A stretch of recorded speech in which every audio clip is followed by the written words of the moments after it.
Muchísimas gracias. Yo hoy quisiera enfocar el tema de una perspectiva un poco diferente a la que se ha hablado. Básicamente, muchos de los éxitos de la justicia penal juvenil responden, creo yo, a dos factores. Uno, que la justicia penal juvenil nace en un periodo de una gran ebullición de las garantías en este país, en el 96. Recuerden que la sala aparece a finales del 91 por ahí, y ya para ese momento teníamos aproximadamente 6 años de justicia constitucional con un gran desarrollo en protección de las garantías básicas de las personas. Una de las principales funciones de la Sala Constitucional en este primer momento fue casi reescribir el ordenamiento procesal penal. Casi este ordenamiento cambia básicamente porque ya casi no era comprensible si no era leyendo la jurisprudencia de la Sala Constitucional en relación a la mayoría de los temas, desde imputación hasta los problemas más pequeños relativos, por ejemplo, a cómo se llevaban a cabo los allanamientos, incomunicaciones, etcétera.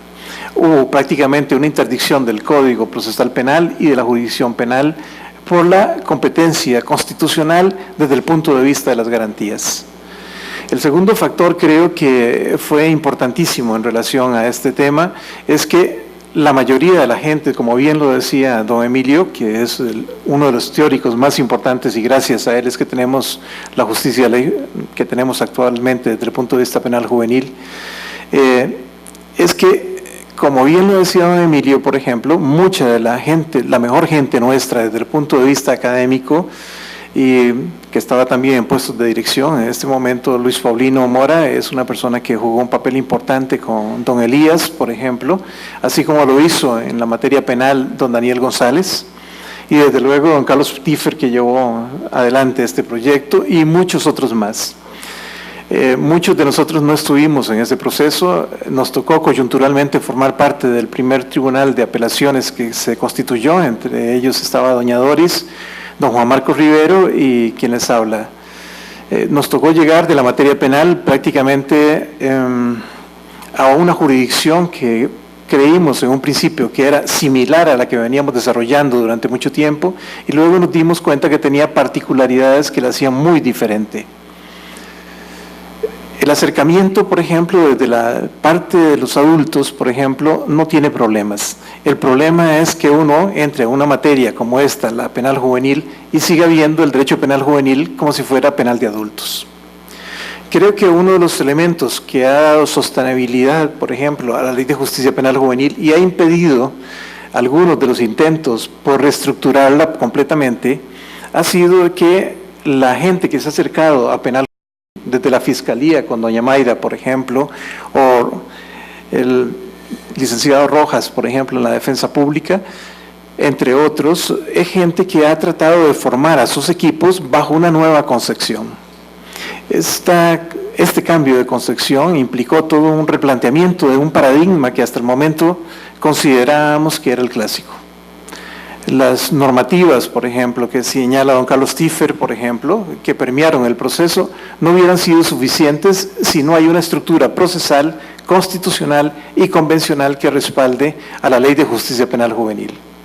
A la Ley de Justicia Penal Juvenil le pasa un poco lo mismo que le pasa a la Ley de la Jurisdicción Constitucional, pese a los múltiples intentos por modificarla, hasta ahora ha privado, creo, la razonabilidad. Y esto ha garantizado de que no sea toqueteada por los que no tienen que toquetearlas. Sin embargo, yo quisiera mencionar aspectos que no son exactamente los que se han dicho. A mí me interesa ver un poco más el principio de especialidad desde otro punto de vista. Intento verlo desde la disfuncionalidad. Desde fuera parece que todo está bien en nuestro sistema penal juvenil, pero cualquiera que tenga algún conocimiento básico de nuestra estructura interna fácilmente comienza a ver las disfunciones. Por ejemplo, nosotros hemos tenido una simbiosis prácticamente desde el principio en el recargo tanto de los fiscales fuera de San José como de los defensores en materia penal juvenil y de adultos en muchos casos. Los juzgados especializados fueron nuestra principal talón de Aquiles durante mucho tiempo y pese a eso la justicia penal juvenil funcionó. Eran jueces de familia, como todos ustedes saben, que tenían que acercarse al penal juvenil y tenían que repartir su tiempo entre penal juvenil y jueces de juzgados de su competencia. Este aspecto, por ejemplo, para mí creo que es uno de los elementos, uno de los embates más fuertes que sufrió esta normativa y con lo cual creo yo en un momento dado alguna gente creyó que el sistema no iba a dar no iba a funcionar durante muy largo tiempo. En los últimos tiempos, por ejemplo, se han creado juzgados especializados en diferentes lugares como San José, Alajuela, Limón, Heredia, Punta Arenas y Cartago, entre otros lugares. Pero aún así seguimos con las falencias. Hasta hace muy poco tiempo, aproximadamente hace 2 o 3 años, pasó de formar parte de la Comisión de Familia, que era que tomaba las principales directrices en relación a este tema, a la comisión en este momento encabezada por la Sala Penal. Los cambios se han dado, pero la mayoría de los cambios yo no considero que sean los mejores. La desaparición, por ejemplo, del Tribunal de Apelaciones fue un golpe increíblemente duro, por ejemplo, para una materia donde este tribunal se convirtió en el rector durante muchísimos años de las principales líneas jurisprudenciales que se aplicaban en esta área. Este servicio no solo fue disuelto, por ejemplo, sino que con la creación del Tribunal de Apelación, con la ley del 9 de diciembre del 11, esto fue un golpe increíblemente fuerte. Los nuevos jueces del Tribunal de Apelación de Sentencias son jueces que también son jueces nombrados para los procesos de adulto que tienen como recargo penal juvenil. En última instancia, por ejemplo, si vemos en los aspectos administrativos, estos también son problemas que hemos tenido durante mucho tiempo. No tenemos una policía administrativa especializada y esto ha dado lugar a muchísimas quejas. Don Javier Llobet, que también integró con don Juan Marcos y conmigo en algún momento el tribunal, se queja en algunos de sus trabajos de que muchos de los niños se quejan o los muchachos se quejan del trato que les dan por parte de la policía administrativa, precisamente por no ser especializada. Si bien es cierto, el OIJ de 1996 tiene una unidad especializada, esto es cierto para San José. A nivel nacional seguimos funcionando con la policía judicial que funciona igual para adultos que para menores. Y esto ha dado unas constantes quejas, en algunos casos han llegado a la Sala Constitucional, en otros no, pero sí han sido estudiadas y sistematizadas. Creo que el mejor trabajo en relación a eso es el que ha hecho Javier Llobet en relación al tema. El sistema penitenciario ha sido un sistema que básicamente quizás es el que ha sido mejor valorado en cuanto a algunas de las políticas que ha implementado. Me alegra muchísimo haber escuchado a la ministra del ramo en la noche de hoy, porque si un sector ha estado descuidado, es el sector penitenciario. Las cárceles en este país es algo para avergonzarse. Hay una constante violación de los derechos humanos todos los días en nuestro sistema penitenciario. Y el sistema de penal juvenil y el sistema penitenciario para jóvenes no escapa a esta vergüenza que nos cubre a todos. En cuanto a recursos, si bien es cierto, por ejemplo, en el 2006 nosotros pasamos de 33.828.203 millones al 2010 con 93.000 millones, son sumas que aparentemente son considerables. Sin embargo, por ejemplo, recuerden ustedes que la Ley de Justicia Penal Juvenil nace aparentemente amparada por el apoyo del Estado, donde se nos iban a dar los fondos para que penal juvenil pudiera ser un área donde se pudieran tener los recursos, y en especial los recursos donde importaban, y es en las medidas alternativas a la prisión. Y resulta que durante todos estos años el Estado nunca cumplió. Los sistemas que existen alternativos a la prisión han sido implementados por el Ministerio Público en unos casos y en otros casos por la Defensa. Con el apoyo, por ejemplo, de las unidades de emergencia de los hospitales, donde han colocado a algunos de los muchachos, o en algunos otros casos con apoyo de órdenes religiosas que han permitido que determinados muchachos sean reorientados en determinados centros. Para empezar, nunca tuvimos un hospital y un lugar donde los muchachos que tenían problemas de drogas pudieran ser atendidos, hasta que hubo una sentencia de la Sala Constitucional relativamente hace poco, donde se establece esto. Lo que les quiero decir es que la justicia penal juvenil en este país sigue funcionando, pese a que han tratado de matarla de hambre. Ciertamente, por ejemplo, nosotros tenemos una serie de avances fuertes.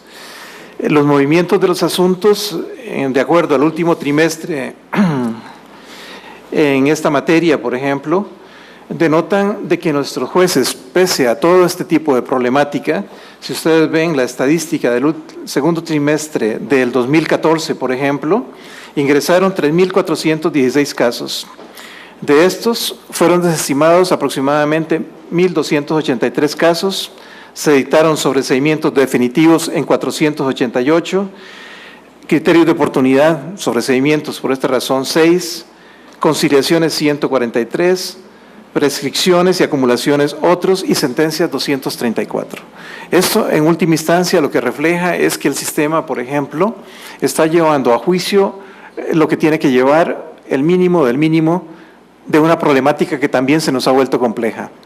Porque complejo se ha vuelto en los últimos 8 o 12 años, o tal vez un poco más en este país, donde nos olvidamos de la solidaridad.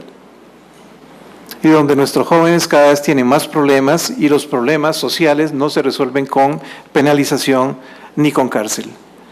Pero en última instancia, por ejemplo, la cadena de aumento de homicidios ha aumentado considerablemente. En el 2005, por ejemplo, habían 22 casos, en el 2011 45 y para el 2014 la suma aumentó considerablemente. Si bien es cierto, hay cierto tipo de medidas de tipo positivo que se han tomado para tratar de solventar este tipo de problemática, como la Comisión de Acceso a la Justicia en el Poder Judicial o la aplicación de las reglas de Brasilia en relación a menores, por ejemplo, o los programas de justicia restaurativa o los programas de ofensores sexuales en la Caja del Seguro Social, son aspectos, por ejemplo, que son muy puntuales y normalmente son normativos. El hecho de que nosotros como abogados estemos mal acostumbrados a creer que basta que haya una iniciativa de ley para que el problema desaparezca de la realidad, yo creo que es un problema que nos ha costado bastantes chascos y bastantes problemas a largo plazo. En realidad, cuando nosotros hablamos de penal juvenil, de lo que estamos hablando es de la última oportunidad que tenemos como sociedad para recuperar a nuestros jóvenes. Si no se logra recuperar, por ejemplo, a los muchachos, y cuando hablo de recuperar es rehabilitar, es resociabilizar. Si no se logra esto con los muchachos, después no nos vamos a tener más alternativa que quejarnos en relación a la delincuencia que crece constantemente en nuestro país. Sin embargo, hay aspectos, por ejemplo, que deben ser mejorados. Por ejemplo, en relación a la especialidad y en concreto a los jueces, uno de los principales problemas que hemos detectado es la fundamentación de las sentencias, ya sea para absolver o para condenar, la valoración de la prueba o la imposición de sanciones. Cuando son condenatorias, a veces tienen serios vicios que normalmente detectan los tribunales superiores. También en la gestión de despachos, fundamentalmente a través de los tribunales, en cuanto a citaciones y localizaciones, por ejemplo. En última instancia, se ha tratado de eliminar algunos recargos, por ejemplo, para jueces, para fiscales y para defensores. Pero como el sistema siempre es medio diabólico y disfuncional, resulta que se le trató de quitar el recargo a los fiscales, por ejemplo, en labores de adulto, a los fiscales penales juveniles, pero resulta que esto dio un efecto disfuncional no deseado. Y es que terminaron los fiscales penales juveniles teniendo el recargo completo de todos los turnos, todas las noches durante los 365 días, para aquellos casos donde solo había un fiscal penal juvenil en una determinada provincia. Lo que les quiero decir es que los problemas han sido complejos y complejas deberían ser las soluciones o la inventiva que deberíamos implementar para tratar de solventar este tipo de problemas. Desde el punto de vista constitucional, solamente lo cito en dos aspectos que creo que eran importantes mencionarlos: el derecho a la intimidad o el derecho a la imagen. ¿Y por qué este tema es particular? Porque básicamente el derecho a la intimidad o el derecho a la imagen quizás es una de las salvaguardas más fuertes de la Convención. Y más fuertes de la Convención en el sentido de que garantiza la protección de los jóvenes en este periodo determinado, que es muy sensible garantizándoles la posibilidad de reinsertarse en una sociedad, y desde luego es muy difícil reinsertarse de nuevo en la sociedad cuando uno aparece en primera plana como el asesino en determinados casos, o como el que comete determinados tipos de delincuencias. Sin embargo, a pesar de que la sala venía con una posición de protección, tenemos el caso de la sentencia 218 del 08, donde en una integración con suplentes se permite que se publiquen fotografías de los menores con este famoso cintillo que uno ve en muchos de los países de Centroamérica. Hasta ese momento la sala no había permitido que se publicaran fotografías de los menores, ni aún con esa protección. Esto se corrige mediante la sentencia 99-21 del 09, donde frente a una entrevista de Canal 7, por ejemplo, en un centro penal, donde los imputados o el menor que estaba siendo investigado había dado el consentimiento en un principio, luego lo niega, aún así las autoridades del centro penitenciario obligan al menor a que participe en la entrevista. Esto se publica, llega a la Sala Constitucional y la Sala Constitucional vuelve a la posición original y dice, miren, se condena tanto a los responsables del centro penal como de la televisión por haber pasado este tipo de publicaciones. Si quieren ver algunos otros, porque ya estamos sobre el tiempo, vean la sentencia, el voto 227 del 10, la 4041 del 10, la 11577 del 11, la 12106 del 13, y esta es la última de un embate donde la prensa insistió en seguir publicando las imágenes, a pesar de que la sala había condenado en reiteradas ocasiones a los medios de comunicación para que esto no lo hiciera. Otros temas, por ejemplo, les decía la sentencia 12244 del 06, donde se obliga a la Caja del Seguro Social a tener un programa para ofensores sexuales juveniles. Así también, por ejemplo, la sentencia 7227 del Seren 5, por ejemplo, donde se declara inconvencional una norma del Código de la Ley de Justicia Penal Juvenil, el 5923, que establecía la posibilidad de que se prorrogara la prisión preventiva del menor con solo que la pidiera el Ministerio Público sin darle audiencia a la defensa. Bueno, aplicando la Convención y aplicando la Constitución, se dijo que en todos esos casos los menores tenían derecho no solo a conocer que se iba a prorrogar, sino a ejercer su defensa también frente a este tipo de casos.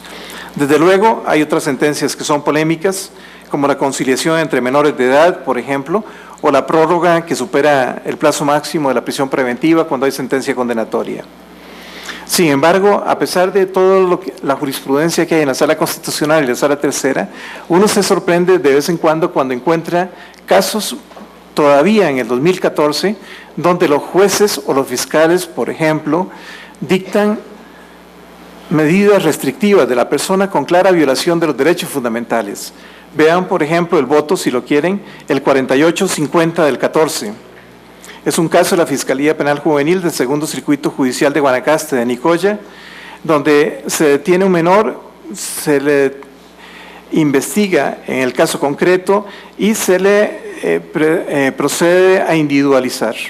Una vez que se le procede a individualizar, en lugar de ponerlo en libertad, no se le pone en libertad porque se dice que no hay ninguna persona mayor responsable que pueda venir por él y se le deja por 24 horas más. Bueno, este asunto llega a la Sala Constitucional y la Sala lo declara con lugar y condena a todas las partes. Desde mi perspectiva, creo que lo que iniciaron en el 96, tanto don Emilio como don Carlos Tiffer, ha sido uno de los principales desarrollos desde el punto de vista de los derechos en relación a los muchachos para este país. Sin embargo, hemos tenido siempre problemas presupuestarios serios que nos han impedido que esto funcione. Algunos de estos problemas presupuestarios son porque no hay fondos de verdad, y en otros porque alguien esperó que ésta se muriera precisamente porque no tenía el desarrollo económico para poder sostenerse. Sin embargo, creo que la academia y el trabajo que han hecho muchos de los que escriben en materia penal juvenil ha sostenido esta jurisdicción más allá de lo que se esperaba que pudiera existir. Esperemos que las mejoras que se planteen para futuro sean efectivamente para desarrollarla de mejor forma y que nuestros jóvenes tengan una opción de oportunidad y no lo que muchos esperarían que pasara con ellos. Gracias.